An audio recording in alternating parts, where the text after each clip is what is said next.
The question is, where do things stand 3 weeks from Election Day? Nationally watched U.S. Senate race, the incumbent Democrat Mark Udall, fiercely challenged by Republican Congressman Cory Gardner, incumbent Democratic Governor John Hickenlooper getting more of a run than he expected from former Congressman and previous Republican gubernatorial nominee making another try this year, Bob Beaupre, Congressman Mike Kaufman in the 6th Congressional District, South Metro area and East in Aurora. Some have called it the hottest congressional race in the country as former House Speaker Andrew Romanoff challenges him. And you go down the ballot, we are deciding who will be our state treasurer, who will be our attorney general, who will be our secretary of state. There's a battle for both legislative chambers in Colorado. Most don't believe that the state House of Representatives is likely to flip from Democrat to Republican control, but the state Senate may indeed see its one-vote margin shift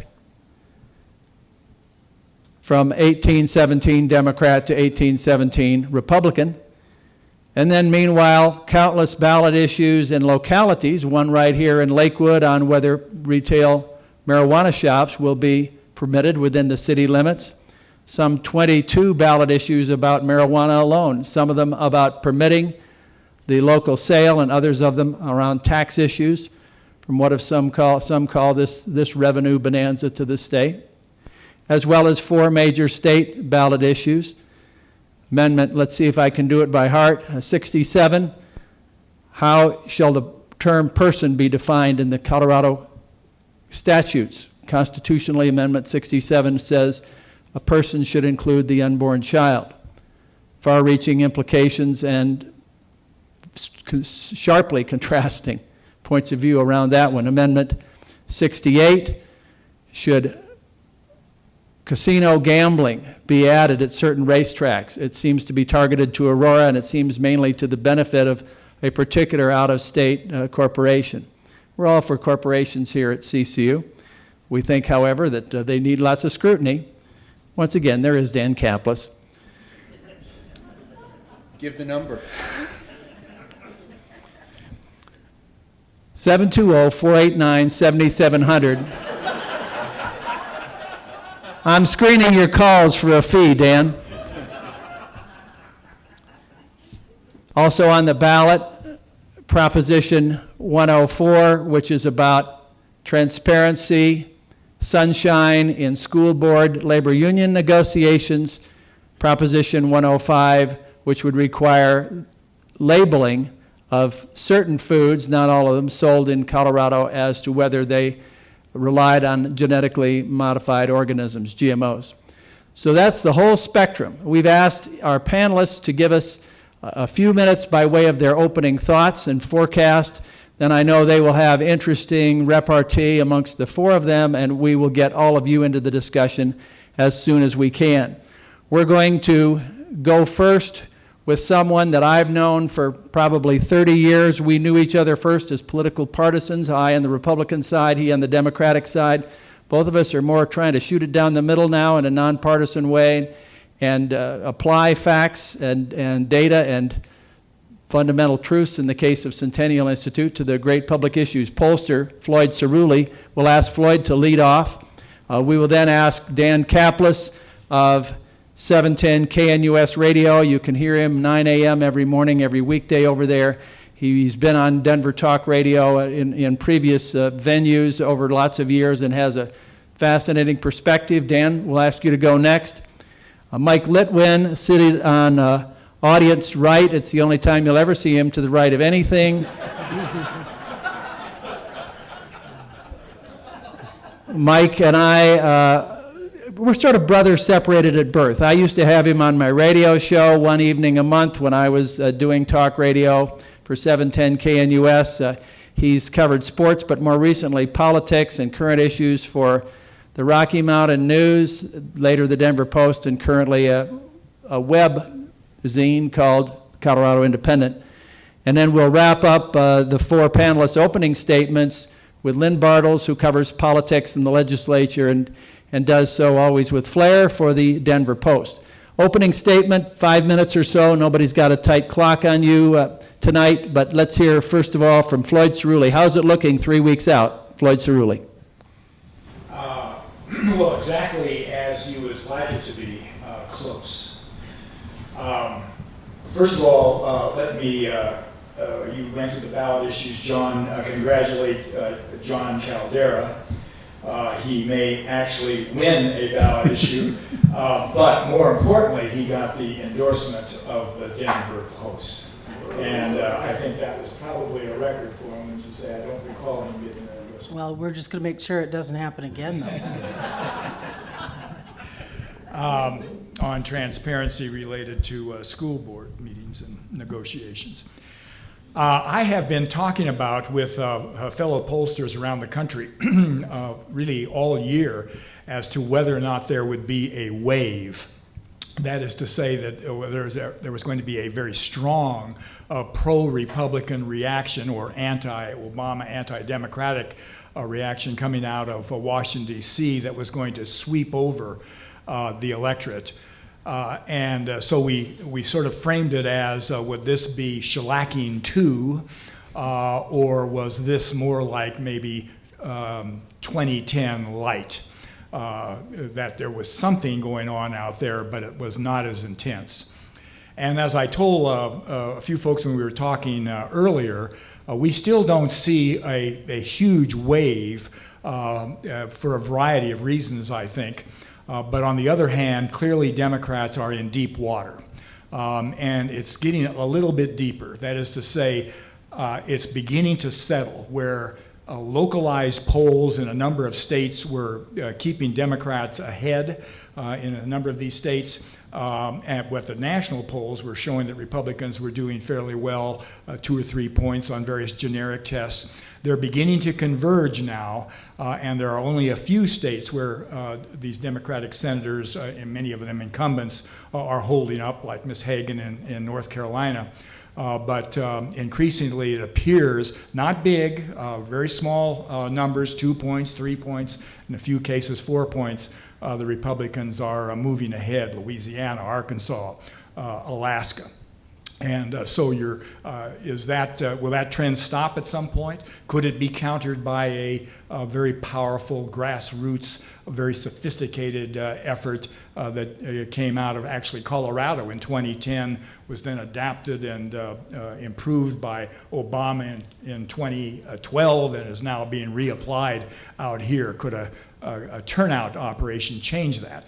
But at least at the moment it appears that if not a wave, at least some high water is coming in and helping the Republicans. And in particular, in the case of Cory Gardner, frankly, before Labor Day, he was sort of being written off. And we have all these models now, forecasting models, that when there's no polling or very little polling, which is, for example, before Labor Day, they are overwhelmingly driven by history. And of course, recent history in this state has been quite good for Democrats for about a decade. And for that reason, Udall was seen as ahead, and there had been some polls in August, and so he was being carried at about a 4% advantage going into a Labor Day, and right now he is at a 2% disadvantage, partially because the polls are shifting to their likely voter models, and partially because I think the dialogue, the narrative has changed a little bit, and he has benefited from it. So that's probably the most interesting race, because quite frankly, right now, if the Republicans are going to take the Senate, it is quite possible that this will be one of the seats that is contested the last. It's about number 9 on the list, but frankly, it's the one that we're looking at the most. I think Alaska's in that list, Iowa, a few other states are in it, but if they need that 6th seat, it could be this one. Now that is great for obviously you, and if you like to watch a close race, and for Channel 9, who I work for, because you can't buy an ad right now because it's so intensely bought up. It's tricky, however, for election night. The Bennett race was 30,000 votes, and we weren't able to call it until about 7 o'clock the next morning after election night, and that could be one of these nights. I've had some friends predict that this could be 10,000 votes, in either less than a percentage point. I mean, really, really tight. The governor's race, just to mention it for a moment, because I don't want to take too much time. I think the questions and the hearing from everyone else will be great. The governor's race, if we were all sitting around talking last May or June, I would have thought, and certainly the people I talked to thought, that the Senate race would be very tough because of the Obama 42% approval rating and all the other things going on, but that John Hickenlooper would, incumbent governor, economy doing fairly well, sort of tamp down the activist legislature in 13, and it was much more quiet, would be the stronger candidate. That may be true today by a point or so. I think he was helped greatly by the Denver Post endorsement, for example, and finally getting some negative advertising from independent organizations. But nonetheless, he is in a very, very close race. There's a couple of polls that'll be published here shortly that show it tied, one showing him behind, so that amazing. My view, some of that is his own doing. He opened up some issues this summer that he didn't have to do. On the other hand, I also think that Bob Beaupre, or the Republicans in general, have come up with some fairly strong candidates around the country, and Bob Beaupre has run an extremely well-managed campaign, and so goes into these final 2 weeks in a strong position. The last thing I would say is that you're going to get your ballots probably Wednesday, Thursday, Friday. We have to mail 2.9 million of them, and so that's a lot of ballots to mail. I predict that a very substantial number of you, not only because you're civically minded and interested in the race, will turn them in within the first 4 or 5 days, but as you well know, that you will be bugged like crazy for 2 weeks until you do turn them in, because they've taken at least some of that money out of television and put it into driving the turnout. That's good. I think it'll get more people to turn out, but it'll also be disconcerting for those of you who still get phone calls. I'll stop. And please thank Floyd Ciruli.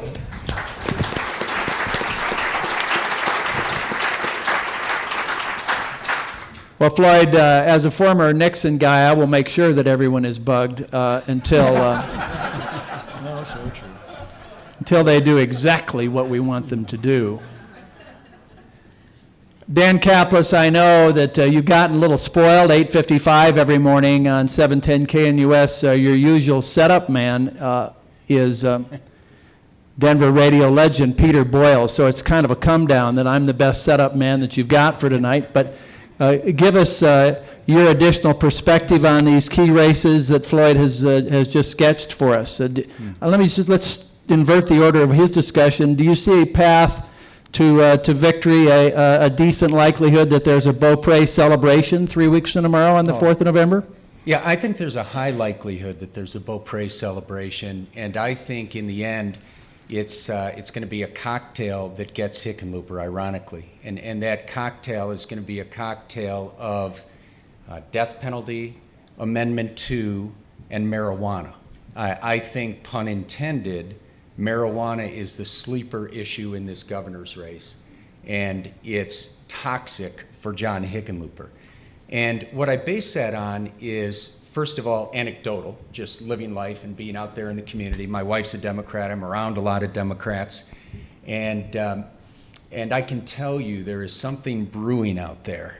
And what's brewing out there is an anger and a concern among moms, who usually decide these races anyway, as everybody knows, among moms and among Democrat moms as well as Republican moms. All moms love their children unless they're psychopaths. And there's this fear that's building as they watch the toll, which has always been there for marijuana, but they watch this toll growing. And John Hickenlooper is being blamed for it by many. It happened on his watch. So I'm not going to use the rest of my 5 minutes on a marijuana sermon. All I'm telling you is, you look at that Quinnipiac poll, and it asked people the one open-ended question, and Floyd would be more familiar with the professional aspects of this than me, but they asked one open-ended question: what is the most important issue to you in this governor's race? Not check the box, you tell me.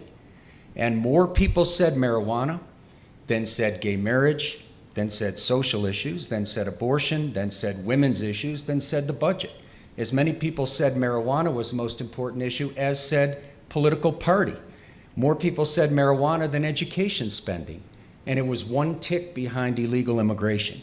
So I think marijuana is a sleeper issue, and I think that's why you saw John Hickenlooper last week go so far as to say it was reckless for voters to approve it. He was trying to distance himself from that, in my opinion. So I think for lots of reasons, I think that Hickenlooper really unmasked himself, revealed himself to be the liberal he is, not the moderate non-politician. He did it through First Amendment 2. Then when Craig and Todd Shepard caught him being double-faced on the death penalty thing for Dunlap, and I think the marijuana thing is getting him as well. So I think there's a very good chance Bob wins that race. But John, to me, I compare it to a marriage. I think that Corey and Bob have done what you need to do. Your first job is convince the people of Colorado they want a divorce from Hickenlooper and Udall. I think they've done that. Now the question is, do they want to marry Bob? Do they want to marry Corey? Supreme Court says that's okay. So they can all get married, right? And so that's the big issue now. I think, Lynn, your paper's endorsement of Corey was so much more impactful than any endorsement is, because it will help legitimize Corey, assuming the 527s and the campaign spend a lot of money trumpeting it now.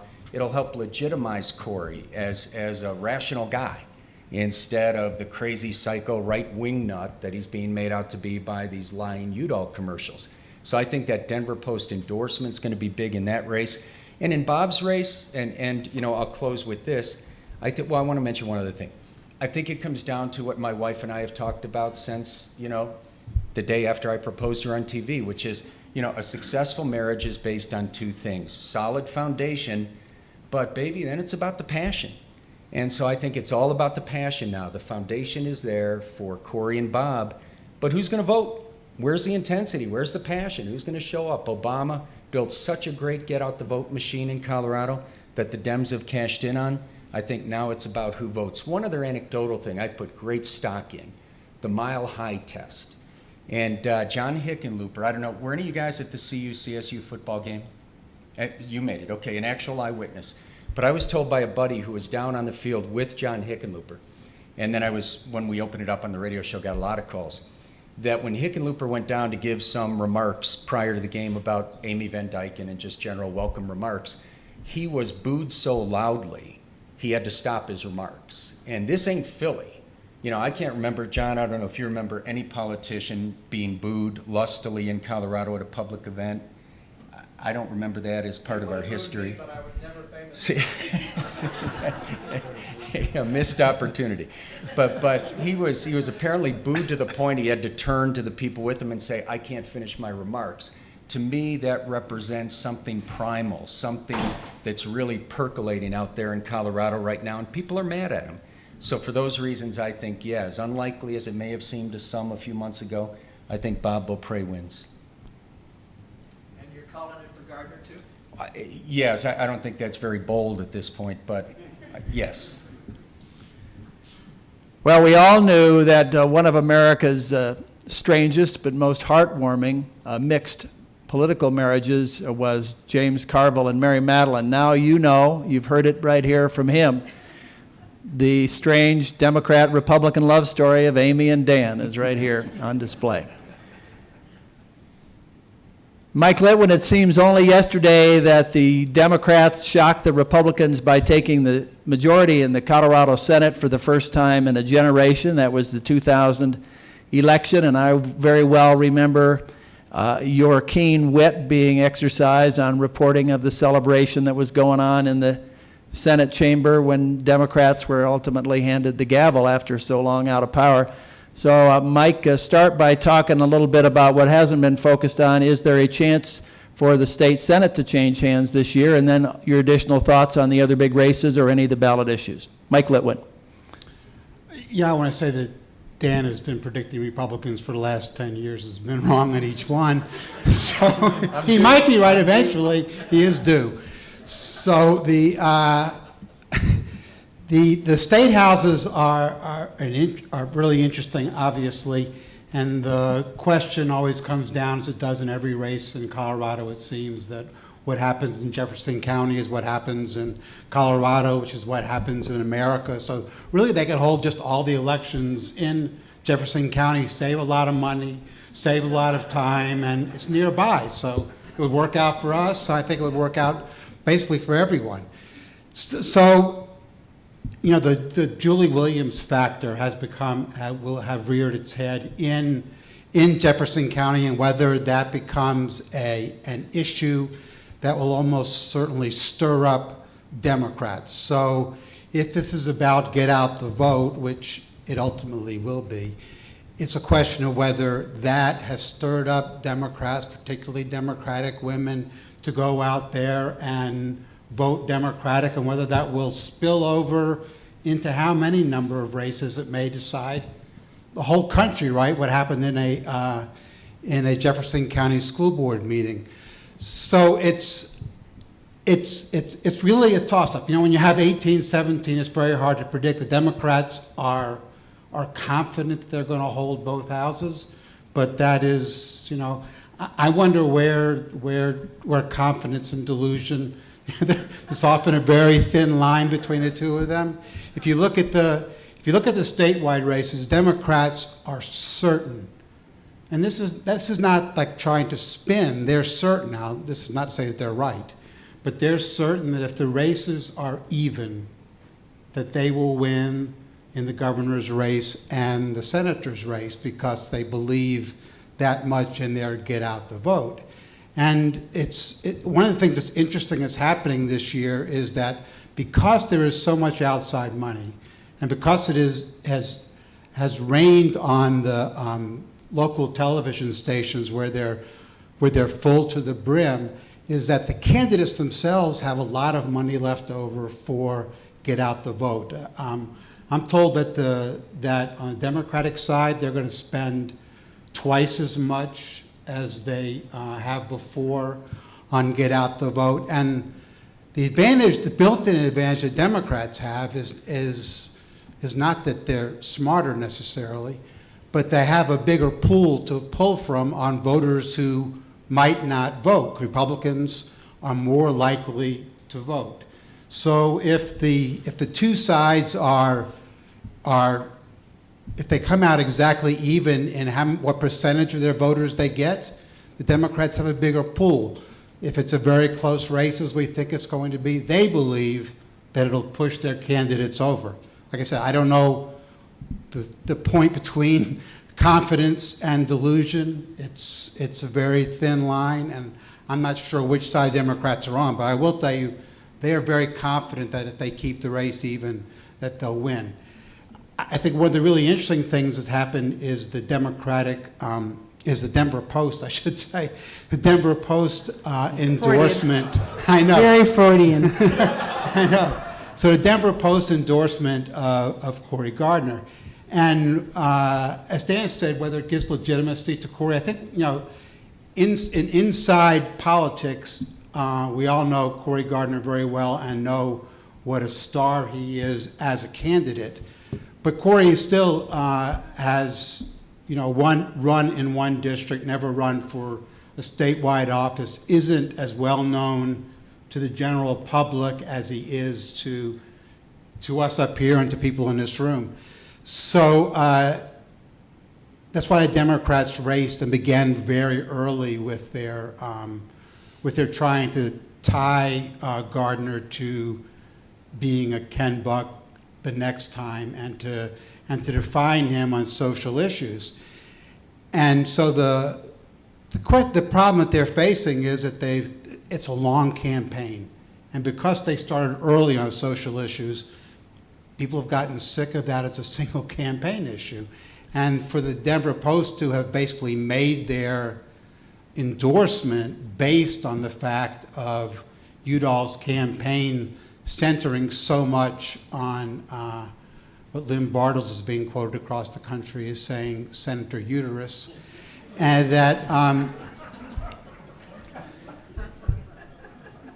that Democrats will probably have to respond, and to be poked by that may actually be a good thing for Udall. It'll be very interesting to see what they come out with and how they change that advertising in the last couple of weeks. This will cost them a ton of money to change their advertising, but I think that they will change at least a significant part of the advertising and try to tie in the social issues with something else. It'll be interesting where they can actually go in these last few weeks, but I think that's where it stands right now, and I was wrong, as I was saying earlier, and this is false humility, but I was wrong because I thought that the Udall Gardner race and the Hickenlooper-Beaupre race would be very separate, and I thought that while Hickenlooper has had several self injuries, shooting himself in the foot several times or putting that shot up foot in the mouth, that he would pull away from Beaupre in the end. And but it looks like the two races are very similar. I mean, a Denver Post poll that came out today had them 1 point apart. So I'm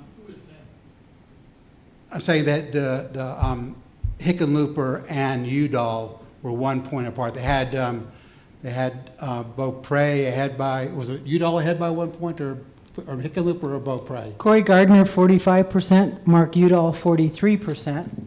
And what's the governor's? Hold on, please. So I knew I'm on I'd the have clock to, here. I knew I'd have to help you I'm out. on the clock.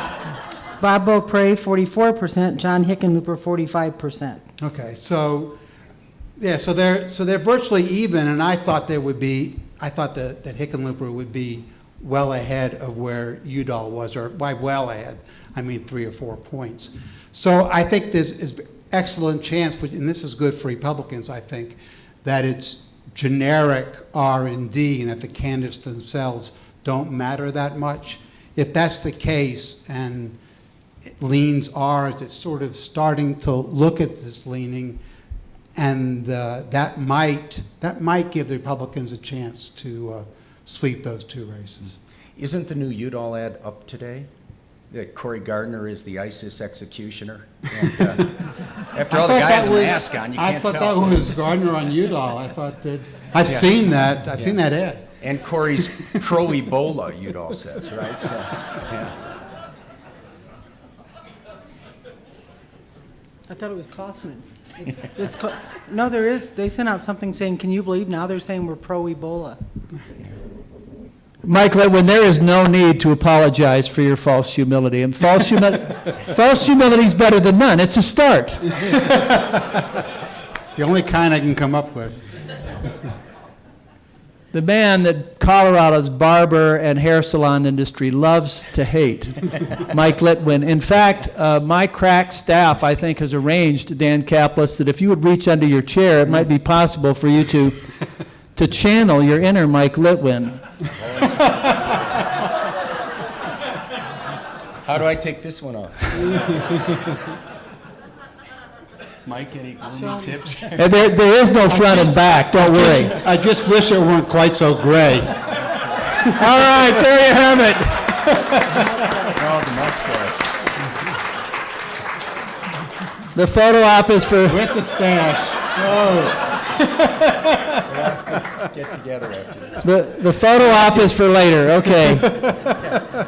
Please delete those. I need one of those, 8 by 10. At least it hides my face. It takes 10 years off me. Thank you.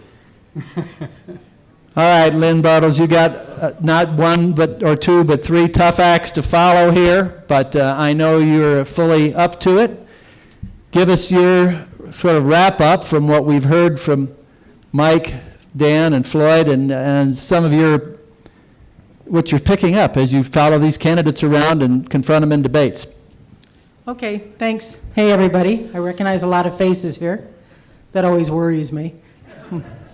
I'm going to start with something Dan said about marijuana being the sleeper issue, and I agree because in our poll today, when they poll people, they say, do you care if a reporter calls you? And if it's no, I'll call. And several people said that that they're not supporting Hickenlooper because he signed the marijuana bill into law. Wow. Now, you guys know that this was a constitutional amendment approved by the voters that Hickenlooper opposed, and not quietly, but pretty loudly last year. And when the guy insisted he signed it, I said yes, because he's the governor, and if the voters pass a ballot measure, the governor is obligated to sign it into law. And Governor Bill Owens had to sign Amendment 23 into law, although he did not support it. And this guy, I think he just thought, oh yeah, the liberal media is trying to tell me that Hickenlooper's not for marijuana. So when you call two people and they have the exact same answer, you know there's some strange false talking point out there, but it's catching fire. The other thing for me, and I have said this all along, was the death penalty issue. I didn't get that many phone calls on guns. I mean, I got the usual. But the phone calls that I got on the death penalty were so fascinating. Now, one person got all done. She was so mad that Tom Tancredo jumped into the race, and she was furious that he was running for governor. And I said, so are you a Republican? And she said, no, I'm a Democrat. But if Tom Tancredo wins the nomination, we won't get Hickenlooper out of there, and we need to get Hickenlooper out of there. And this was, I actually kept track of these phone calls and kept phone numbers and handed them over to people and said, these are kind of what I call, you know, Joe 18 packs. I don't think they're people that normally call the paper. I think they kind of vote. I think they're more blue collar, kind of vote with their heart and that sort of thing. And this issue really captivated them. Some were mad that he didn't sign off on the execution. Others were mad that he didn't make a decision.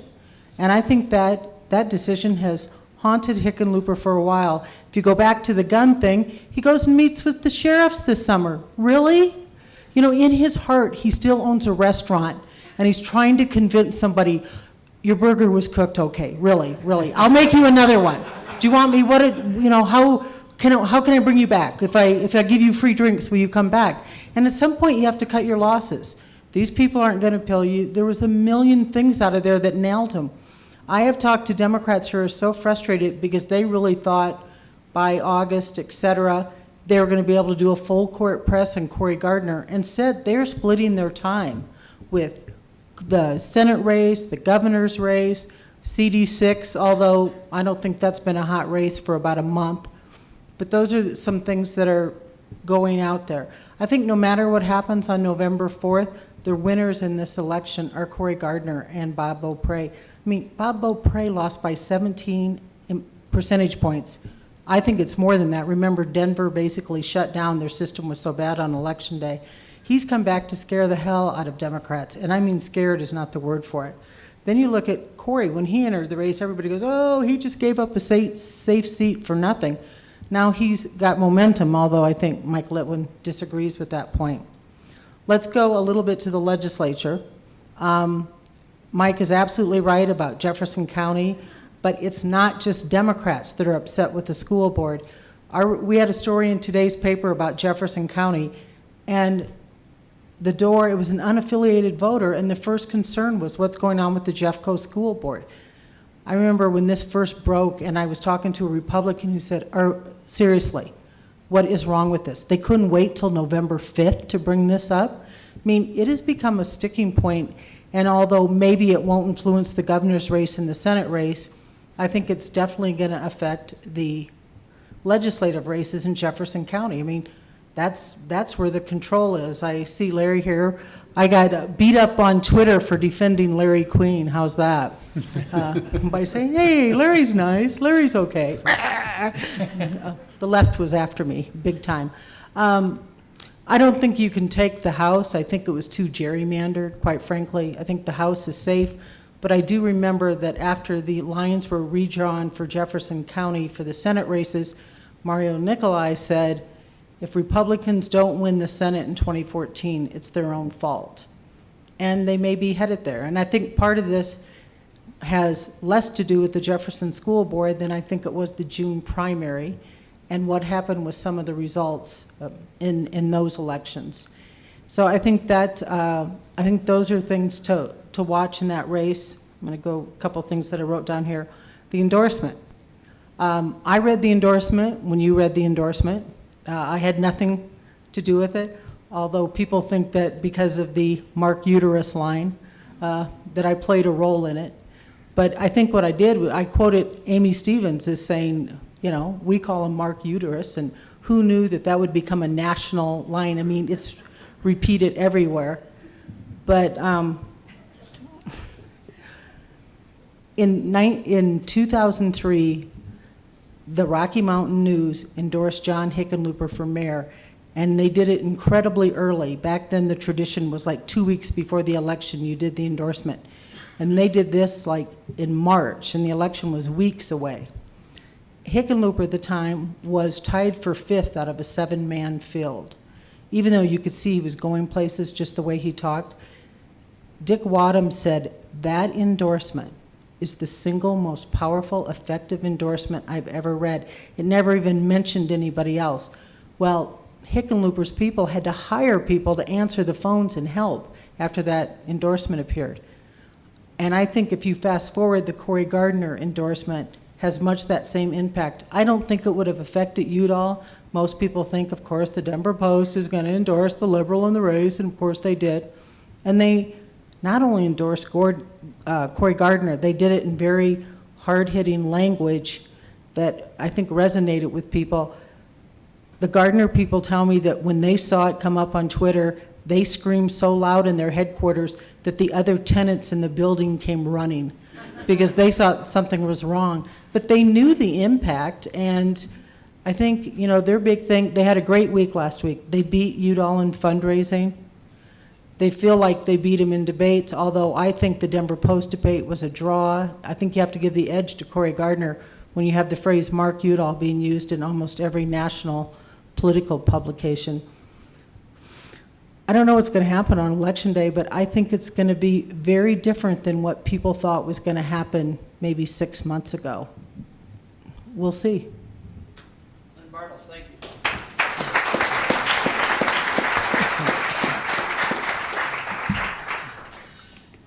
You know, thinking about it, just when you don't believe American public discourse can get any more coarse, what that New York congressman, I won't say his name, did for universalizing men's body parts, Senator Udall has now done for universalizing women's body parts. It's some sort of a race to the bottom.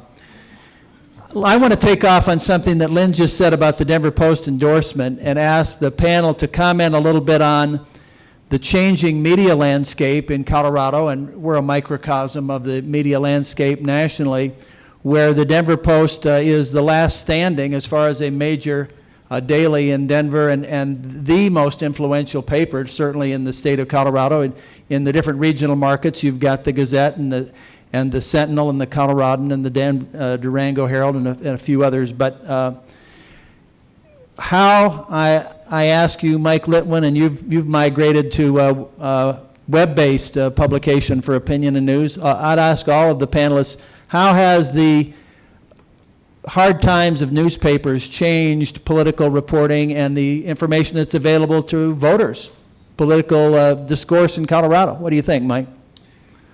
Well, I would say it's edged in about 5 or 6 different ways. I know Dan was complaining about not being able to get Cory Gardner on his show. Eventually, he did go on your show, right? But the management of campaigns has changed significantly over the last few years, and because of the proliferation of TV ads, particularly, that they've been able to stay on message with the TV ads, and they don't want anybody else messing it up. They don't want to go on talk radio and have talk radio people interview them. They don't want to get interviewed by reporters. I know Lynn always argues about this because she's the one reporter in the state that can get anybody to call her back at any time. What are you talking about? Cory calls you right back. But for every other reporter, it has become really complicated. And it doesn't matter whether you're seen on one side or the other. It doesn't matter if you're friendly to one side or the other. They don't want to talk to you because they're very consistent in what they want their message to be. So Has that gotten worse because gotten the much media worse. landscape has changed, or what? oh, it's gotten much worse. It started getting worse in the presidential campaigns, and it started getting worse when people started walking around with, back in the days of mini cams on their shoulders, and nothing was off the record anymore. So it was very difficult to ever talk to anyone off the record, which meant that you could never have an honest conversation, and everything started getting more and more soundbitey. So then the internet came into play and YouTube. So now anytime you ever did anything in a restaurant, say, somebody has taken a photo of it. Now you have your smartphones with the Instagram, and so there's really no place for there to be any conversation. Yeah, in other words, by now, the Dan Caplis wig stunt is already trending on Twitter, right? Yeah, exactly. And the thing is, so that means that you can't ever. It's hard to have more truthful conversations. All the conversations get in messages that are straight ahead. And as there've been actually less powerful media, and the media is diffused, it's much easier to ignore each part of the media, because none of the media, and I think it's great that there's less power concentrated in one part of the media. I think that's a good thing, but as far as getting politicians to be answerable, I think it's a bad thing. And so you can afford to ignore that part, you can afford to ignore this part, you can afford to ignore papers which are all losing circulation. And so it's harder and harder, I think, to get people to answer the question. And I think that's a bad thing. If you look at this race, the Mark Uterus thing matters, but what also matters is that there are, I think, 6 or 7 or 8 important issues facing these candidates. And we've had good discussions about almost none of them. And both sides are to blame for this. And the reason they don't want to discuss them is that they lose when they discuss them. They discuss the things only that they win on. Anything that they're talking about is poll tested. And because you don't get the access, there's no press conferences. It used to be anytime you would have 2 or 3 press conferences a week. They don't happen anymore. Let me ask Dan from a talk radio perspective how you see this. Has the landscape changed, and has it changed to the detriment of the well-informed voter that we all want to be? I think it's changed a lot, and it's a mixed bag. I think that all of us in the media and all of the forms of media have lost influence. I think that the only real influence left is investigative reporting that turns up something interesting enough to voters that it then takes off now through the broader media, which has that increased capacity, as Mike was saying, to get a really interesting, important story out there quicker, into the bloodstream quicker, spread out quicker. I think when something unusual happens, like the post endorsement of Corey, I think then that the media still matters. But in general, I think the influence is lessening and will continue to lessen with time. Now, Lynn, you're the one that can always get your calls returned, so you must still be living on a little happy island here. I didn't realize there was a problem. I told everybody they were wrong, and I go, they all call back, and they go, yeah, they call Lynn Bartels back, but I don't know. I think it's interesting when you talk about how things have changed. In the middle of our Denver Post debate, in the middle of it, they created a Mark Uterus Twitter hashtag, and that was, people were filling it up all night. It happens as you go. It happens there. I think what frightens me, and I tell you, I think this happened even when there were 2 newspapers in town. I was extremely frustrated that both the Denver Post and the Rocky Mountain News devoted so many resources to the Democratic National Convention. And I used to say, That circus will be in town for 4 days. But meanwhile, we are electing a congressman out of the 6th congressional district and a congressman out of the 2nd congressional district without telling voters that much about them, because everybody's earmarked to write, could there be protests downtown when the DNC comes to town? If you look at this election now, and I mean, I defend our political team. We work, most of us, easily more than 60 hours a week, but we haven't done in-depth stories on the Attorney General's race, or, now that's not necessarily new, but you look at some of these other races that ultimately really matter. I mean, John Suthers was in the news all summer, and Attorney General matters, but there just aren't the resources to be able to do that. So it does worry me. The one thing we talked about, informed voters, and I can tell you that before I covered politics, I paid very little attention to the ballot measures. I might hear something about them. I'm one of the people, if I don't really know what the ballot measure is, I don't vote for it. But I don't think there's a lot of people that do that. I think they vote for them, and I don't think they necessarily understand them a lot. Just like I was telling you with the marijuana thing today, I think there's a lot of people that are convinced they understand them, and you could provide proof to them that they were wrong, and they don't. It's hard. I mean, we're in an age where a lot of people get their news from the internet, and they read what they want to read. They offer you, see what this site says about so-and-so, and it's hard to It's a necessarily lot change easier their to opinion. compartmentalize for all of us, I would say, including a lot of us in this room. You really have to make an effort not to be in a bubble Right. of opinion feedback that you're prepared to agree The with. one thing I do think is interesting is a few years ago, the London newspaper broke that story about all the members of parliament, how they were having the taxpayers pay for their moats around their castles and all that. And their circulation jumped like incredibly, and it was just by old-fashioned reporting. Here's what government's doing with your money, which I always thought was the basic of reporting. When I got into it, it was who got arrested and what's the government doing with your money. Floyd, a two-part question for you. I want to hear your thoughts about the media and specifically opinion polling. But first, since Lynn mentioned the other constitutional offices, and we haven't spoken to those yet tonight, is there a particular race that it catches your attention, or a particular upset that you think might be in the making as Walker Stapleton defends his state treasurer incumbency, a Republican?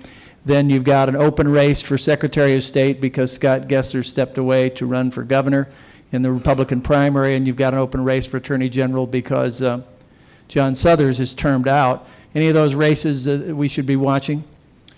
No. I guess my... You just broke the hearts of 6 candidates. As you know, both of what Lynn said and just the races themselves, they're not getting much coverage, and they themselves don't have enough money to rise above the millions and millions that are being spent for the Senate and the governorship. But there haven't been but 1 or 2 public polls, but in both of them, the Republicans are winning generically. And that kind of goes to my point that I was making, that there is a high tide out there. In other words, the Republicans are probably in about 2 or 3 points of good, or Democrats are in 2 or 3 points of water up to above their necks. And that's the sign for me in sort of a generic race where you just, most people are just thinking Democrat or Republican, people are saying Republican, and that's sort of that base that exists out there. I'll talk about opinion polling here in a second, but let me just tell you what a day looks like for me in terms of the dispersion of the media nowadays. And I sort of repackage things and I add value. Periodically I do something, a poll, but for the most part I take polls that have been written and both analyze them and broadcast them that have been produced and been conducted. So this morning I did KOA at about 7:20. Then I did a Gazette interview at Colorado Springs paper. I did a couple of magazines, including The Economist. I did KUSA this afternoon on, I can't even remember now, there's so many topics that are moving. Just on the fact that we're going to vote here shortly. And then I blogged on the endorsement. And that's, so in other words, a lot of those are small media outlets, although Channel 9 I think is pretty big. at least in terms of their local audience, but that's the kind of, people are dying for content. They want to, they're looking for news. They're looking in a lot of new places for news. And for people like me, I could if I wanted to, I actually have a job. I could do an interview every 15 or 20 minutes in Colorado simply because it's so intense. When I get up in the morning, while I still read the Denver Post and I do it online, I have to go to the blogs because Lynn might have something, or Frank, or a lot of other reporters are blogging, so you have to read those. But you also have to go to Colorado Politics for the left. You have to go to Colorado Peak for the right, because they're driving the stories more than a newspaper in some cases. If you go there, you'll find out, oh, that's what the right's talking about or the left's talking about. But I typically start with realclearpolitics.com because they have all the polls that are current, and they aggregate, and although they lean a bit to the right, they cover things pretty generally. And then They use my columns. Exactly, you got it. So that's what a day looks like. In other words, you can't just look at a newspaper, but you are looking at a whole host of things to try and see where these stories are going. And are you how they're being checking driven. feeds every few minutes all day? Twitter feeds or some of the wires, Yes. news sites? Particularly if there is a story breaking. I need to say, just to talk about polls for 1 second, and that is that we are so polling dominated that, and I teach a class at DU on international public opinion, and we just studied the race in Scotland over independence, and the presidential race, the first round in Brazil, exactly the same way. Suddenly, if a poll comes out, then the press moves all in a different direction as to wherever that they lead the story completely. Now we're being driven here by not just one poll, but the actual, these forecasts, which are multiple polls that are driving the story. Floyd, is the difficulty of getting people by cell phone changing and perhaps invalidating polling reliability as we have known it? I think there's a number of things that are changing the traditional polls that I grew up with, which is essentially telephone. Cell phones to some extent, although we've adapted to that. You will find all of these surveys, except for the robo surveys, and they're using online adaptations, some of which we don't know much about, but all direct live interview surveys have 30%, 40% cell phones. So we've adapted to that. But what I think is happening is, in terms of telephony, is non-response. We now have to have maybe 20,000 phone numbers to get to a sample of 1,000.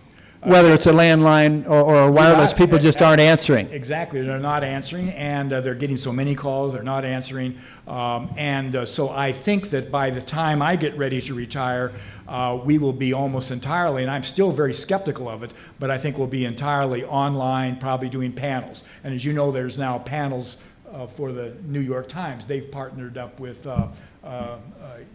YouGov.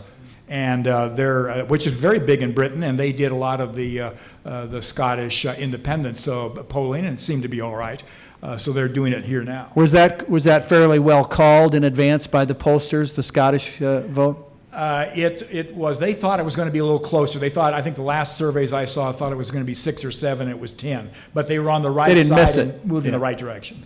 Let's take your questions now. Please stand, identify yourself, and if you want to ask your question to one panelist, that's fine, or if you'd like a spectrum of their opinions. Who wants to go first? Never saw the group so shy. Lucille. Thank you for being here. It's really helpful. I've only become interested in politics the last 6 years, but I've never seen fear driving things as much as I am right now. Fear? Yes, fear. The borders, Ebola, ISIS. Would you agree? We've been at this a lot longer. To repeat the question, it's my colleague here at the University, Lucille Zimmerman, and she's asking the panel, do we have an unusually fear-dominated national election mood this year? And she gave the 3 examples of immigration and the border situation, the Ebola virus, and ISIS, the Islamic State, on the move in the Middle East. Mike? I think that what you're seeing is, yes, the answer is yes, but I think you're seeing a concentration of advertising that is basically unprecedented in the states where, like ours, where there are these close races, and I think also that you've seen more exact issue polling by the campaigns, so they have in real time, they know how these ads work and what people are responding to. So if they think that is what is working, that's what moves the needle, that's what they do. And unfortunately, I don't think on either side there's much reward for not doing it. If we take John Hickenlooper as an example, he's one of the few politicians in America who is not using negative advertising, and he gains nothing by that, and in fact is ridiculed by some in the national media for not using negative advertising, saying he's just too naive and has dug himself into this naive hole. Well, not to go off too far on a tangent, but when it's being used on his behalf to make Bob Beaupre look like a financial criminal on a banking transaction, what is the difference whether Hickenlooper himself did it? Well, you could say that, or you could say that it could be 100% that way, as it is in almost every other campaign. Where Well, yeah, if you want to Hickenlooper- stack it up against the way Udall is trying to hang out of his seat versus the way Hickenlooper has tried to hang out of his, I see your point, exactly. I would say that it's not just that Democrats were using negative ads. Republicans are using the same kind of negative ads. It's every candidate, except what I'm saying is that the one guy who has said, "I'm not going to use negative ads," has not gained anything. And so to Lucille's stand. point about fear, you're saying that the current approach to campaigning, they feed what seems to sensationalize or stir a response, and so there's a feedback loop that's operating there. And not only that, but I'm saying they know more than they know. They have more information. They can measure in real than time. They ever had Yeah. as to what is working. Dan, you're eager to get in here, and do speak to what talk radio callers are saying too, because you have, it's not a scientific blind sample, but you've got folks out there saying what's on their mind all the time. Sure, and it's interesting you ask that question because last Friday morning, Pete asked me that question on air, what's driving talk radio right now? And my immediate response was one word, fear. And I think it is by far the most powerful motivator in this campaign. Mike's right about advertising geared to take advantage of fear, but what are the most powerful motivators in life? When you talk about sex, when you talk about this, that, it's powerful because it comes from within. So this fear that so many people are being driven by, it doesn't come from ads, it comes from within. It may be reinforced by ads, but people should be afraid. I mean, it's legitimate. It's a healthy fear right now. There's a lot to be afraid of. You know, from the Islamic State, the threat to the homeland, Ebola, etc. I would add into that in Colorado, you know, the proliferation of marijuana, other issues. Are kids really going to have the opportunity to earn that we had? All that stuff. But my point is, I think the fear is being magnified because there's this sense, and this isn't meant as a partisan shot, there's this legitimate sense that government is incompetent, that it doesn't have control, that government can't even fulfill its basic functions now. So I agree with you. I think fear is an enormous motivator in this election. I would guess not just here in Colorado, but probably across the country, because we either have or should share, you know, a lot of these same fears. One quick sidelight, if I may, John.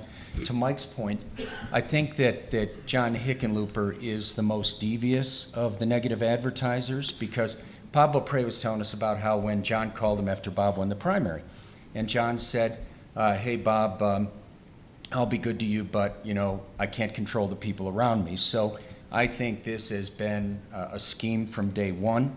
You know, the 527s do the attack stuff. John tries to make himself out to be the clean guy in the shower, and I think it's all part of a political scheme. You mean like in all the other races where he didn't do negative advertising? Where, who didn't? Where? Hickenlooper.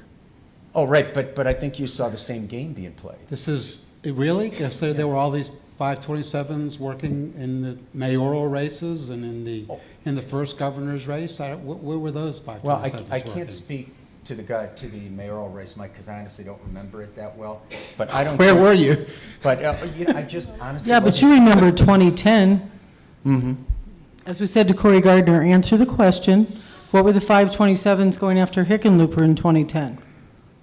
The 527's going after Hickenlooper? Yeah, in 2010. I mean, don't right. remember one way or the other. And but it, by the way, it would be illegal for John Hickenlooper to call a 527 and tell them to quit taking down their ad. Now, he could call the Denver Governors, the Democratic Governors Association, and say, hey, this is not a good message. But you just said the 527s, it's illegal for him to coordinate with Listen, them. We're all big boys and girls here. You don't have to call up, hey, Mr. 527, run this and this and that. I mean, there are a million different ways to accomplish that. My point is, I mean, John's statement to Bob, the day Bob won, was very revealing. You know, we can't control the people around us. So I just think it's John trying to have it both ways. I would say, and I don't want to take us down this tangent, it's 2014, not 2010. Let's not forget that a substantial Democratic ad buy helped nominate Dan Mays, Republican, narrowly over Scott McInnes around a plagiarism scandal that some say was wildly overblown, and which in its own turn may have involved some settling of internal scores among Republicans. It gets very convoluted, but if we want to talk about how John Hickenlooper has kept the Mr. Clean image and still been the beneficiary of some things breaking very favorably for him and some forces that nobody saw, that's another whole conversation. Let's take another question from here. You, sir, please. Yes, my name is Mark Traeger, Hi, Mark. and I kind of want to deepen this. There seems to be a story breaking right now across the whole country, and that is this question of restricting travel from West Africa. And with each mistake that starts to unfold, it splashes across the media, and with each contradiction with the stories that have been given by the government, I don't quite understand how this has not yet, and whether you think it's likely to or ought to, break through into the campaigns. Now, there has been one Democratic ad accusing the Republicans of being responsible for Ebola because of the budget cutting, which was a nonsense kind of thing because the disease control had been expanded. That wasn't the thing. But the simple question, and that is that the government isn't, once again, the problem of government, and it's Obama's government, being honest and straightforward with us. And will the Republican candidates, or any candidates really, the Republican candidates especially, be courageous enough to step boldly into something that is going to unfold much more in the next 3 weeks? I wrote down from all the conversation up here the word fear, because it's a theme that I've had in the back of my mind, but I think everybody commenting up here is really, and the question has really raised it up. And added to that, the fear, all of these things that are going on in the world right now, sort of an out-of-control crisis environment, is the sense that the government isn't really telling you the truth. Whether it's the real threat from Ebola or what could be happening with ISIS, and whether or not the ground game is going to come up November 6th, et cetera. And so there's sort of I remember the Great Wave story, and everybody may remember some other ones, but we kept waiting in 1980 as to whether or not how this race was going to break, and this is between Reagan and Carter. Reagan looks like he's kind of inching ahead right toward the end, but really no big decision being made. And finally that weekend, Mr. Cadell had to mosey on up in the presidential plane and inform Mr. Carter that it is breaking everywhere against you. That finally people had just kind of come to a decision that, well, I guess Reagan can be trusted. You know, he was an actor. But I guess he can be trusted. And frankly, we just don't feel that Carter's up to this. You know, there was Tehran and stagflation, a million other things. And it just broke huge. And as you know, he won in a landslide. Is there one of those out there? And is this the story that breaks it? I don't know. I mean, right now it has not happened. Everything still looks like Republicans are in good shape, but it's not even at 2010. But on the other hand, if what everybody said here, which to some extent is kind of emotional and things they're hearing anecdotally, but yet powerful, then there might be that out there. Lynn. I think fear comes and goes in cycles, quite frankly. I mean, look at 9/11, and people were petrified after that. When gas prices were incredibly high, I remember in the 70s where your parents, would have to like literally go in the couch cushions to find enough money. What about when mortgages were the mortgage rate was at 17%? I just think there's different waves of fears for a lot of it. May be calmer in some election than the other, but I think there's always going to be a wave of this or that. As far as the Ebola crisis, there's a report that, this has been a huge crisis in Africa for a while, but it took a American doctor getting sick before America even paid attention to it. So I just think that 2 years from now, we're going to have another huge wave of fear about other things. And it's probably the way of the world, sadly. I mean, we know more to get us afraid. I mean, we can see it on TV. We can see. I'm getting the I think Littwin that- body language from the yeah. end of the table. I think that that mistrust of government is a very interesting part of this campaign and of all future campaigns. Somebody just wrote an interesting book about why there'll never be another great president and why America doesn't want one. And part of what he said, I can't remember the name of the author, but part of what he said is that we don't give ourselves to institutions anymore. If you look at virtually all the institutions in America, you've seen the trust numbers fall precipitously over the last 10, 15, 20 years, and I think that will continue to happen. And part of that, I guess, is it's good that we question. We have more means to question what people tell us, and we become less trusting what we hear because we see sometimes in more ways that we've been betrayed, and more ways that people have hidden stuff from us because it's in their self-interest. And we look at history, obviously, and we see all the times that government or some other institution lied to a great number of us, but we catch up to that 20 or 30 or 40 or 50 years later, and we sort of catch up to that more in real time. And also there are more places with a greater number of media, and that we hear more stories coming from more places, and not sure which one to believe makes it harder to believe, I think, in anything. So the question is,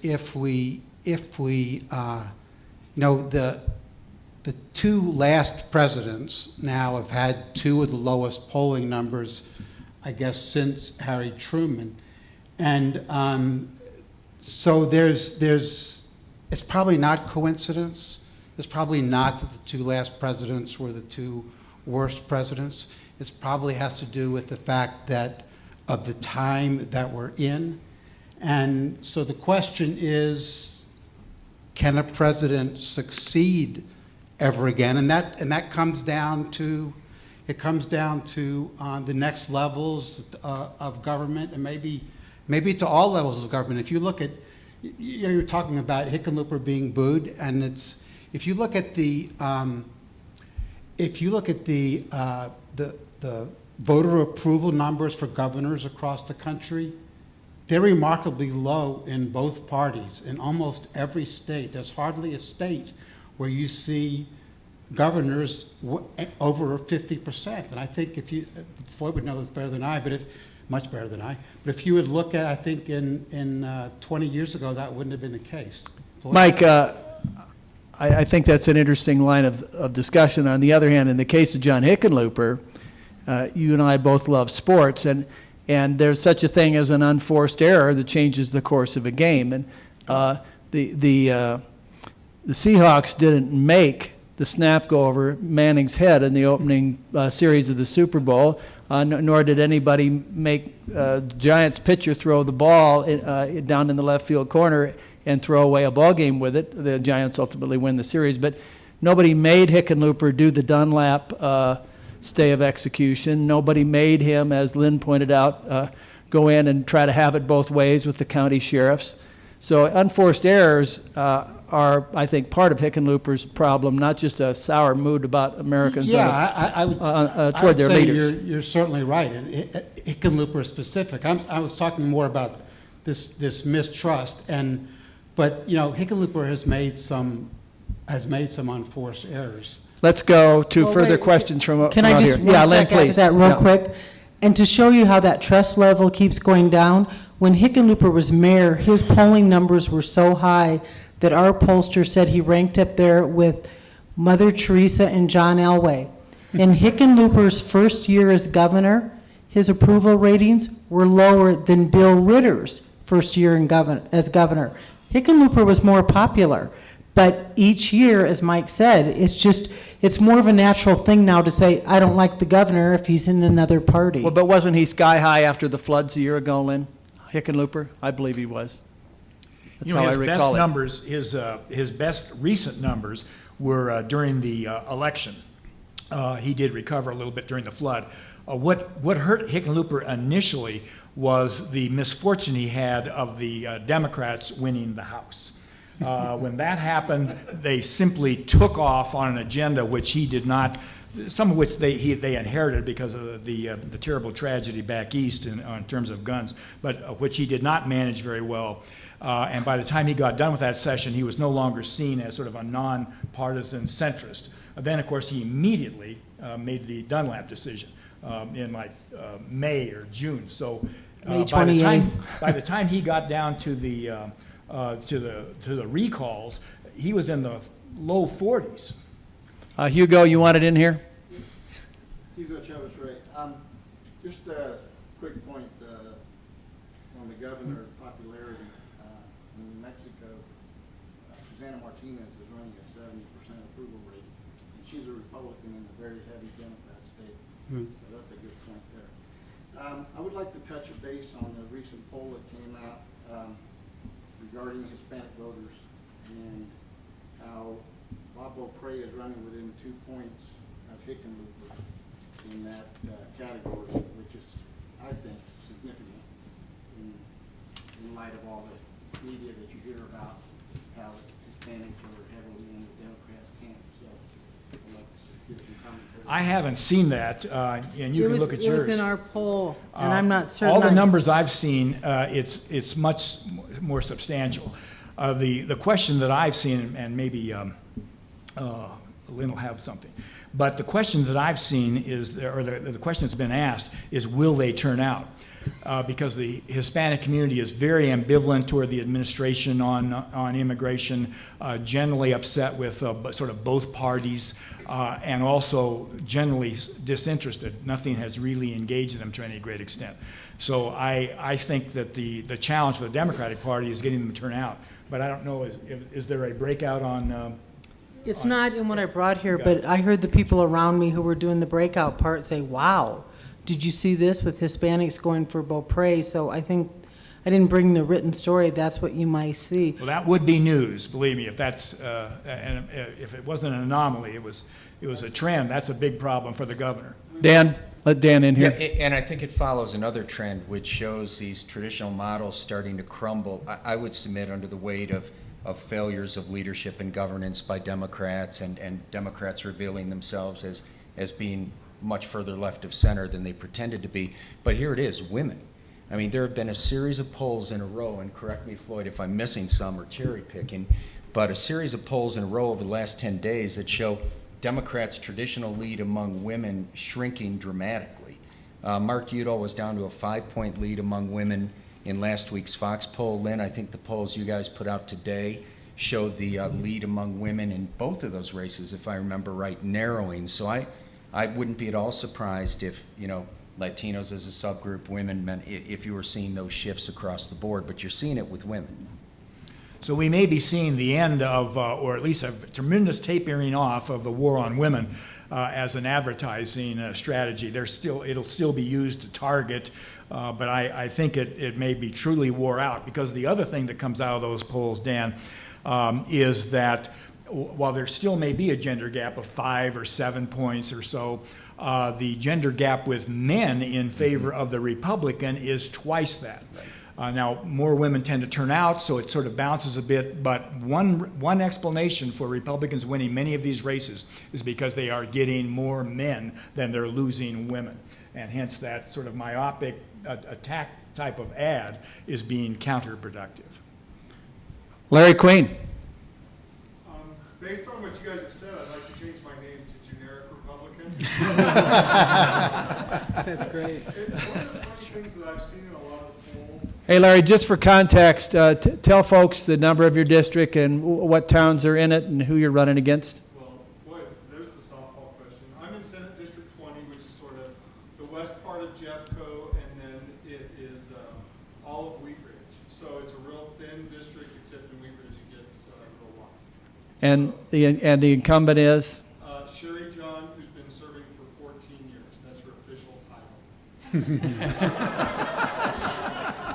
8 years in the Senate, or 8 years in the House, and then moved over to the You're getting really close to abusing the privilege that just was extended to you. The former senator might just have to gavel down the future senator. So your question, sir. Okay. A lot of the polls have really been weighted differently. And so what I'd like to know, because it's funny when you see a poll that shows that it's Mark Udall winning by 2 or 3 points, and yet the independents are breaking to Cory Gardner by 6 or 7. I think we all know, based on Colorado, it'd be real hard for that to do. My question is, what do you see with the mail-in ballots? What is your best guess for each of you of what the turnout's going to actually be? Democrats, Republicans, unaffiliated. Best guess. Floyd is the expert, so. Well, I think this is a level of prediction that is has a faith kind of quality to it, because we're in a whole new ball game here. As I think I referenced, we're mailing ballots to everyone in a partisan election, 2.9, and I suspect some clerks may even mail to the inactive voters. As you know, we have a sort of an argument in this state over that. And and both parties are going to throw everything they have in trying to change turnout. So I would predict normally that we would have about 2.2 million people turn out. We're going to have more. Normally, the Republicans would exceed the Democrats by, I'd say 2 to 4 points. And the unaffiliateds typically can barely get over a quarter of the electorate to maybe 28 or 29%. They tend to be less frequent voters. That's kind of what it looks like. You know, the Hispanic numbers, I just saw a poll today that said it was 8% of this sample. I've seen it consistently 12 or 14%. That was kind of the question I was asking. Are they going to turn out? If it's 8%, the Republicans are going to do just incredibly well. Now, obviously, if they're changing their opinion, then it doesn't matter. I mean, if they're actually breaking either 4 Republicans or much closer. But historically, they've been giving a 20-point advantage to Democrats. So my question was, are they going to be in that sample? Did that the answer? Or that's my answer. I mean, other people. Yeah, and Floyd, you're in the data business, but the other three get instinctive impressions from all their sources and all their contacts. And we talk about who has more enthusiasm going into 2014 voting. Who has more, Dan, the Republicans or the Democrats? Well, I think Republicans, but I'd extend it beyond Republicans to unaffiliated conservatives and to conservative Democrats, all of whom have this shared denominator of being mad as hell and they don't want to take it anymore, and they're frustrated by the incompetence and they are scared, and they're going to be motivated. I think, as simplistic as this sounds, it's the same cauldron that led people in Mile High Stadium in Denver, Colorado to boo John Hickenlooper off the stage. I think that's brewing out there, and I think that's going to drive the turnout. How do you read it, Lynn? I don't know. I'm never good at that. We've had a good turnout before. That's why people opposed the law that said same-day voter registration. I mean, I don't know. I mean, midterms are strange, and I think each election is its own animal. I mean, I thought Mitt Romney was going to do great in 2012. Don't ask me. He did too. Where's the motivation, Mike, as you see it? Well, you know, they say nationally that the vote is depressed, and I think that's probably true. I think the campaign, as I said before, has wasted a great opportunity to really get at the discussions of important points and has been too narrow from both sides and have basically avoided most of the important points. I think people don't like the campaign. They're not very excited about people from either side. I know Dan's excited about Republicans, but the national polling numbers for Republicans are horrible. The national polling numbers for everybody in the Senate and the House of Representatives are horrible. I mean, they're numbers that are historically off the charts low.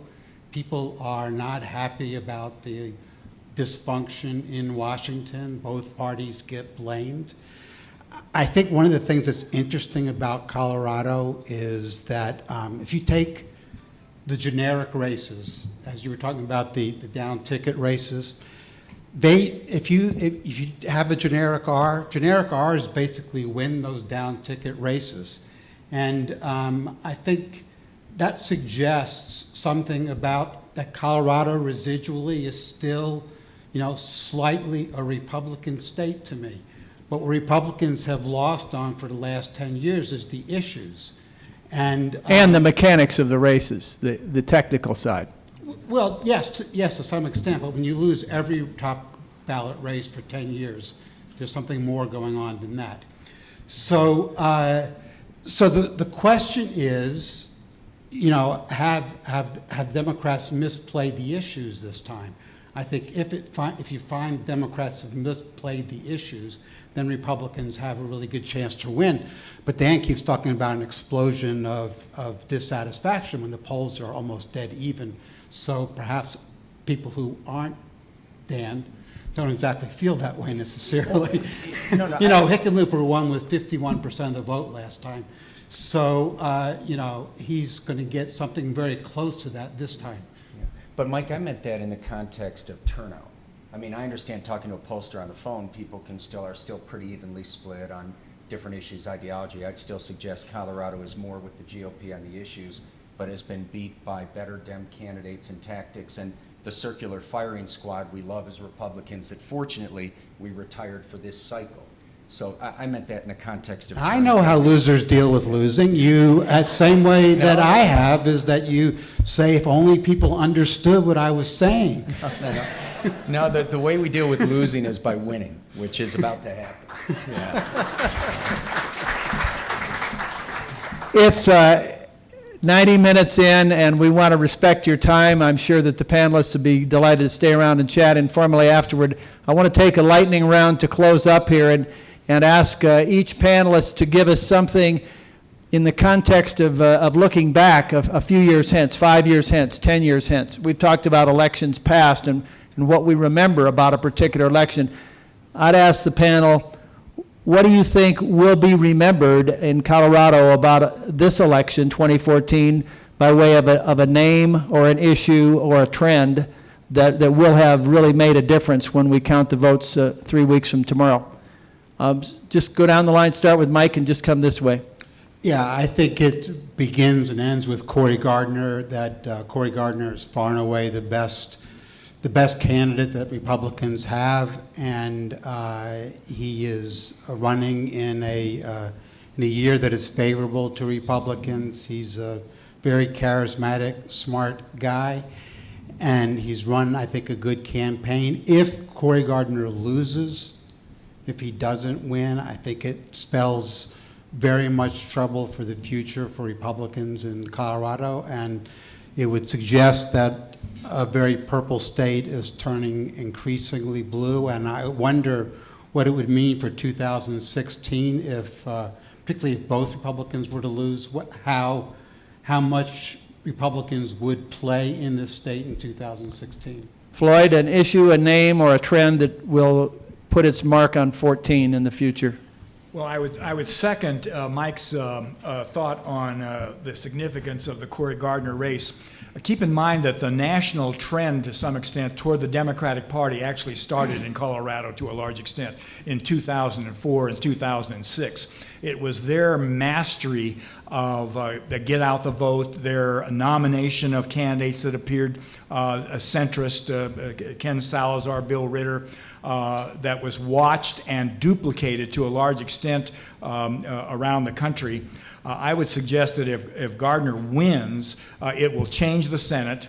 Will the Senate then work to try and improve its brand and its image in terms of gridlock and then slide into the presidential race? I mean, I think that's what we potentially could be talking about if indeed he wins. In other words, one of those effects that Colorado one more time changes how America approaches its politics. Dan Caplis. The year everything changed. Democrats unmasked for being what they are, left of center. Republicans learned how to win and the kind of candidates and the kind of campaigns that win, and it's going to change the landscape for 20 years. Bold prediction. Last word to Lynn Bartels. Well, I kind of agree a lot with what everybody said here. I mean, I've always said there are four big issues here: Senate, governor, CD6, and the state Senate. And if Republicans don't win any of those in this year, then what? Where are they? Are we, as Mike said, are we actually not a purple state but a blue state? I mean, I actually think the other thing to look at is Mike Kaufman adapted. He nearly got beat 2 years ago by an unknown state lawmaker who ran a terrible campaign. And Mike had a big wake-up call, and I think he might become like the next Ed Perlmutter. It's going to be hard to beat him. It needs to be an open seat. And in that case, I think there's something to learn for Republican if Mike wins. Adapt to what the voters are looking for.